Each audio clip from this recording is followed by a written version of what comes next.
বলে কয়ে আর কিছু নিয়ে দে না দোস্ত।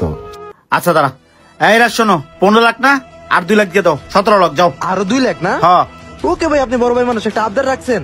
আচ্ছা 17 লাখ ফাইনাল নাকি? ঠিক আছে ভাই। ওকে ভাই, আচ্ছা আমি আপনার 2 লাখ ক্যাশ দিচ্ছি, আর আপনার অ্যাকাউন্ট নাম্বারটা দেন। হাই দাঁড়ান, কি হলো, উনি এনেকে? এই গ্যারেজ আমার কাছে 30 লাখ টাকা বেচা কিনা হয়ে গেছে। এই চাচা, আপনি কি পাগল পাগল হয়ে গেছেন নাকি? এই গ্যারেজ অলরেডি ওনার সাথে আমার 17 লাখ টাকা ডিল হয়ে গেছে গা। আমি অলরেডি 3 লাখ টাকা ক্যাশ দিয়ে দিয়েছি। 17 লাখ টাকা দামের গ্যারেজ আপনি 30 লাখ টাকা কিভাবে বলেন? এই বেটা, এই গ্যারেজের দাম 30 লাখ টাকা আছে দেখে আমি 30 লাখ টাকা দাম বলছি। এই চাচা, এই গ্যারেজের দাম 30 লাখ থাক আর 50 লাখ থাক, ওই 17 লাখ টাকা দিয়ে গ্যারেজ কিনছে, গ্যারেজ কিনলে ওর কাছে আপনার কিনতে হইব।